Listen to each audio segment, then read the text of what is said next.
다음 문장을 듣는 순간 오늘 밤 당신의 선택이 달라질 겁니다. 매일 아침 위가 화끈거리고 목이 뜨끔한데도 건강에 좋다는 믿음 하나로 식초를 꾸역꾸역 넘겨오신 분들, 특히 고혈압과 당뇨로 약을 드시면서도 그래도 자연식품이니까 괜찮겠지 하고 스스로를 달래오신 분들, 이번 영상은 당신을 위한 응급 브레이크입니다. 저는 40년째 노인의학을 진료해온 박서현입니다. 수천 명의 어르신을 돌보면서 깨달았습니다.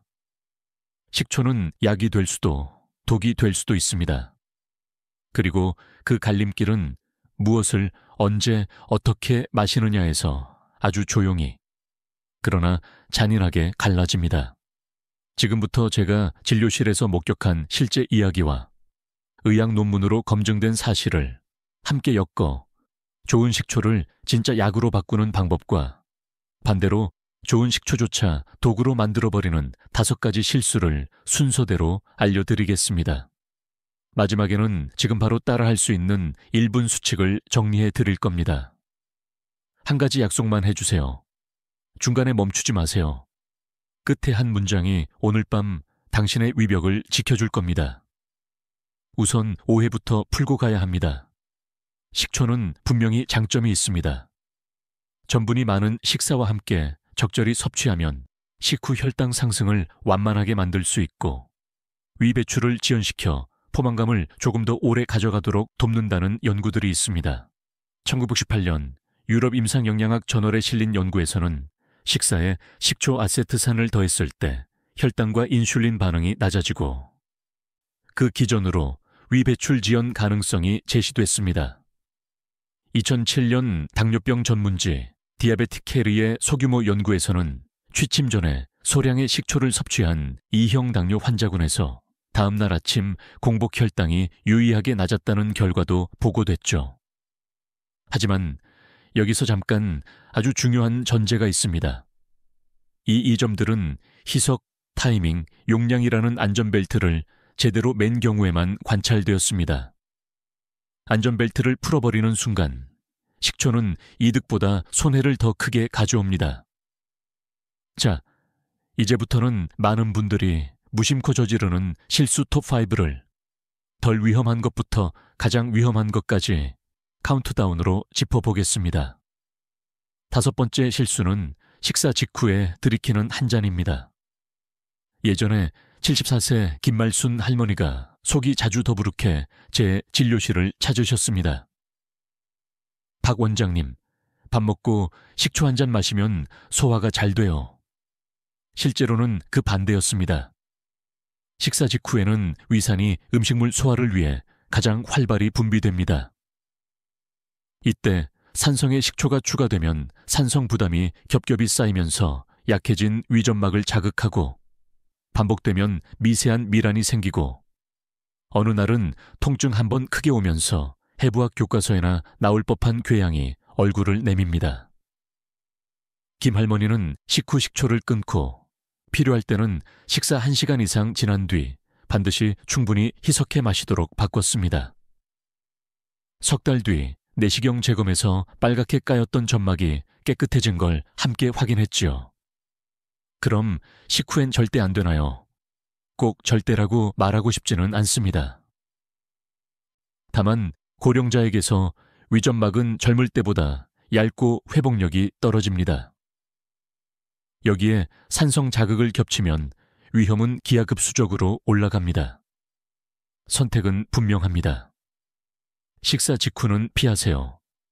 4번째 실수는 약과 식초를 가까이 두는 일입니다. 당뇨약, 혈압약, 갑상선약, 심지어 소화제까지 약의 흡수는 위 배출 속도와 장내 pH에 영향을 받습니다. 식초는 위 배출을 늦출 수 있습니다. 그 결과 어떤 약은 흡수가 지연되고 어떤 약은 오히려 흡수가 변칙적으로 빨라지며 체감 효과가 평소와 다르게 느껴질 수 있습니다. 위 배출이 지연된다는 것은 약효가 천천히 나온다는 뜻만은 아닙니다. 약과 음식, 산도 변화가 뒤엉키면 약동학적 예측이 흐려지고 의도치 않은 저혈압, 어지럼, 저혈당 같은 증상이 튀어나올 수 있죠. 70세 오재호 어르신은 저녁 식사 후 혈압약을 드시고 30분쯤 지나 식초물을 마시는 습관이었습니다.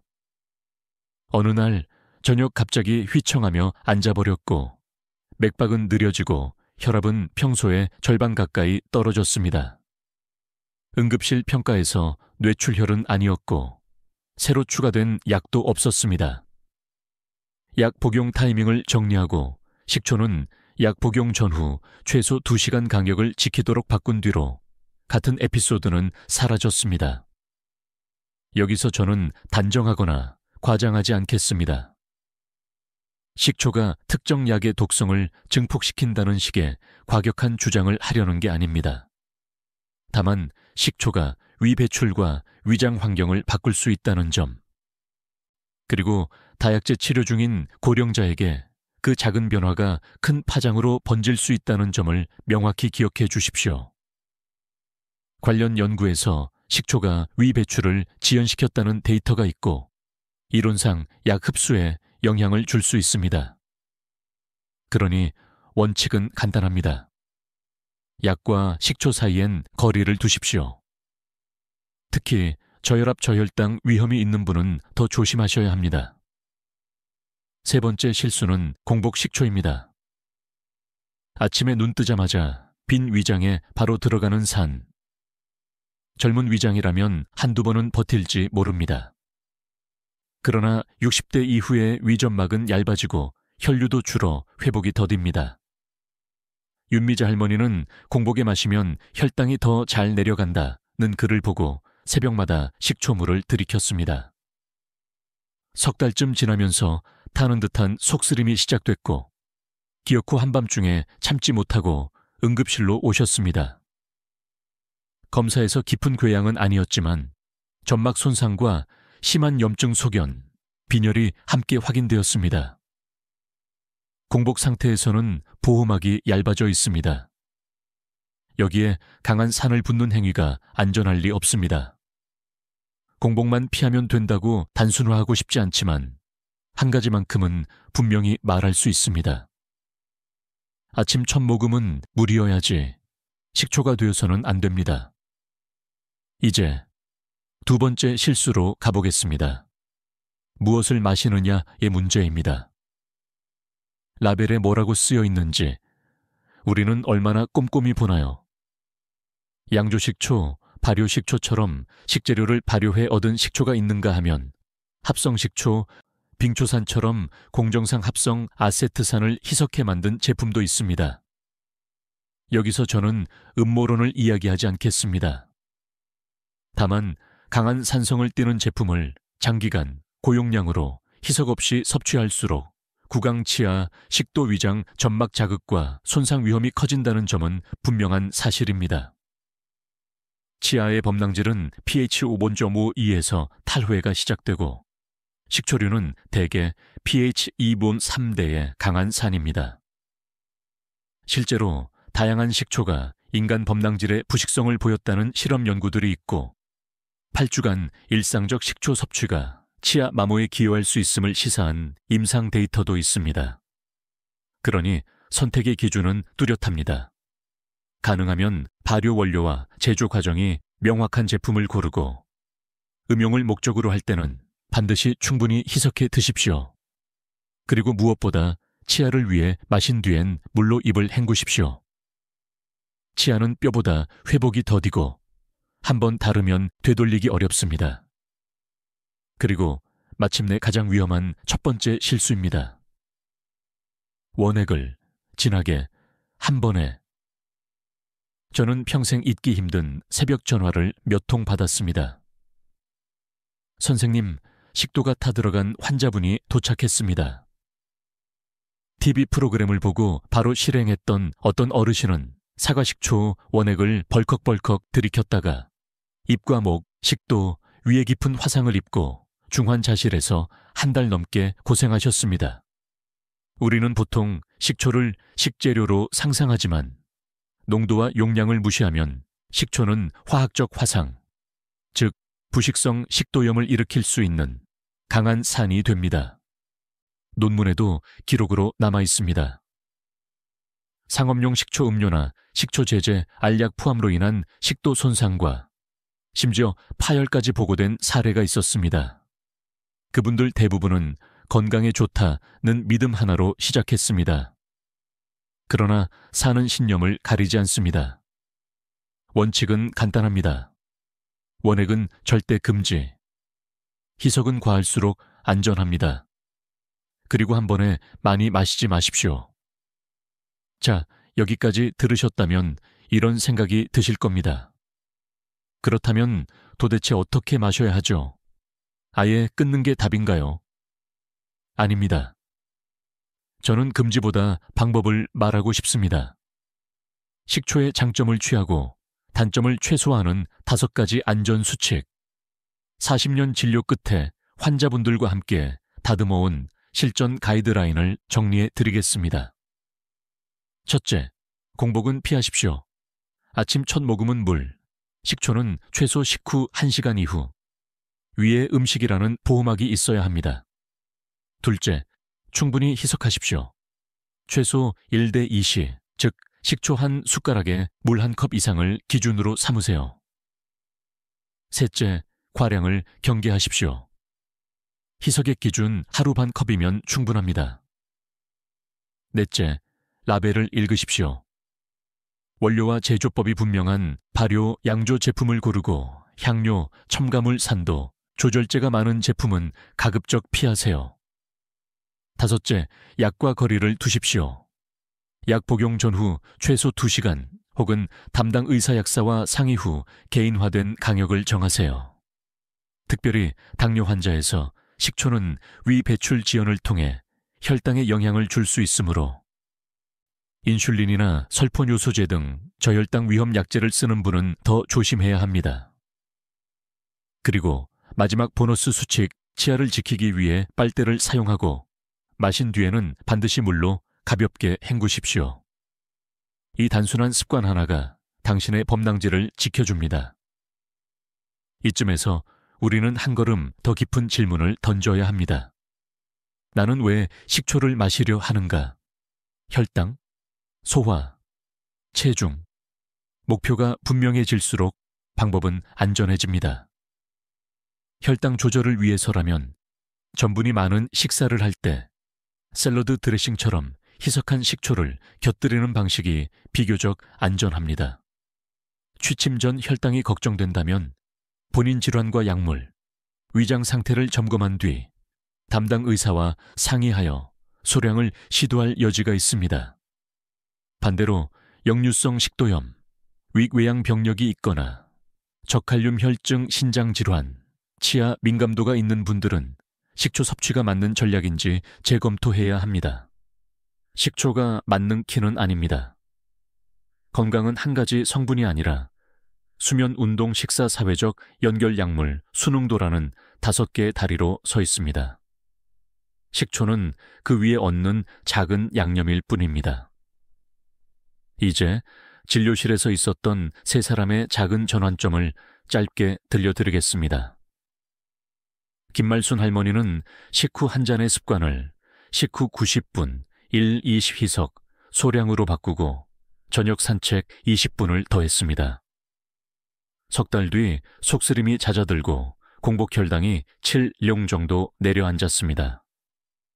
오재호 어르신은 약과 식초 사이 2시간의 강역을 지키고 고혈압약 복용 시간을 아침으로 옮기며 어지럼이 사라졌습니다. 윤미자 할머니는 공복 식초를 완전히 중단하고 아침에는 미지근한 물과 단백질 위주의 소량 식사로 바꾸면서 속쓰림이 2주 만에 뚜렷하게 줄었습니다. 3분 모두 식초를 금지한 것이 아니라 관리했습니다. 그리고 그 관리의 키워드는 늘 같았습니다. 타이밍, 희석, 용량. 혹시 지금 마음속에 이런 반문이 생길 수 있습니다. 인터넷에서는 하루에 사과식초 2스푼이면 지방이 타요라고 하던데요. 과학은 흑백이 아닙니다. 일부 연구는 식초가 식후 혈당과 인슐린 반응을 낮추고 포만감을 높여 간접적으로 체중 관리에 보탬이 될 수 있음을 시사합니다. 그러나 연구 규모는 대체로 작고 기간도 짧으며 개인차가 큽니다. 반드시 기억해야 할 사실은 하나. 효과와 안전은 한 세트라는 것입니다. 당신의 위장, 치아, 약물 복용 상황을 무시하는 지름길은 없습니다.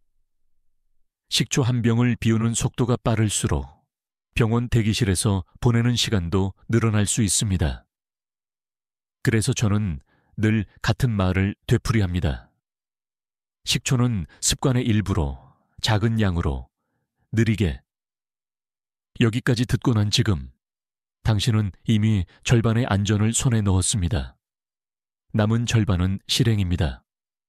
오늘 밤 당신에게 드리는 1분 버전 체크리스트를 드리겠습니다. 내일 아침 공복 식초를 물 한 잔으로 바꿉니다. 점심 또는 저녁 식사 후 60bil 90분 사이 식초 한 숟가락을 물 한 컵 이상에 풀어 천천히 마십니다. 그날 약 복용과 식초 섭취가 겹치지 않도록 2시간 간격을 확인합니다. 마신 뒤엔 물로 입을 헹굽니다. 그리고 라벨을 읽습니다. 원료와 제조법이 명확한 발효 양조 제품인지, 첨가물이 과하지 않은지, 산도는 어느 정도인지, 이 1분이 당신의 위와 식도, 치아를 지키고 식초의 장점을 안전하게 꺼내는 열쇠가 됩니다. 마지막으로 당신에게 조용하지만 강력한 부탁을 드립니다. 혼자 바꾸지 마세요. 배우자, 부모님, 친구분께 오늘 들은 5가지 실수를 30초 만에 설명해 주세요. 공복금지, 원액금지, 과량금지, 약과 강역, 라벨 확인. 단 5마디면 충분합니다. 당신의 한 통화가 누군가의 식도에 생길 수 있었던 상처를 막아줄지 모릅니다. 그리고 댓글로 알려주세요. 당신은 지금 어떤 방법으로 식초를 드시고 계신가요? 어디부터 바꿔보시겠습니까? 저는 40년 차 노인의학 전문의 박서현입니다. 다음 영상에서는 댓글에서 가장 많이 나온 상황들을 중심으로 위가 약한 분, 역류성 식도염이 있는 분, 당뇨로 약을 드시는 분, 각각을 위한 맞춤형 희석 레시피와 한 주 운용표를 자세히 보여드리겠습니다. 이 영상이 도움이 되었다면 구독과 좋아요는 저에게 큰 힘이 됩니다. 하지만 그 어떤 버튼보다 중요한 건 오늘 밤의 당신입니다. 내일 아침 공복 식초를 멈추고 안전수칙을 붙잡는 그 1분. 그 순간 이 영상은 제 할 일을 다 했습니다. 당신의 다음 한 모금이 더 안전해지기를 진심으로 바랍니다. 참고와 근거. 식초가 식후 혈당과 인슐린 반응에 미치는 영향 및 위 배출 지연과 관련된 자료는 유럽 임상영양학 저널 1998 연구와 검토 논문, 그리고 당뇨병 환자에서 취침 전 식초 섭취가 다음 날 공복 혈당에 미치는 영향을 관찰한 디아베틱 케어 2007 연구를 참고했습니다. 또한 식초 음용으로 인한 식도 손상 사례 보고와 식초 제제 알약 포함료에 의한 부식성 손상, 드물지만 파열까지 이어진 케이스 리포트를 확인하였고, 식초의 산도와 치아, 범낭질 부식 위험성에 대한 실험 임상 자료도 검토했습니다. 각각의 핵심 연구는 아래에서 확인하실 수 있습니다. 의학적 주의. 이 영상은 교육을 위한 일반 정보입니다. 위궤양, 역류성 식도염, 신장질환, 치아 민감증이 있거나 당뇨 고혈압 등으로 약을 복용 중인 분은 식초 섭취 전에 반드시 주치의와 상의하세요.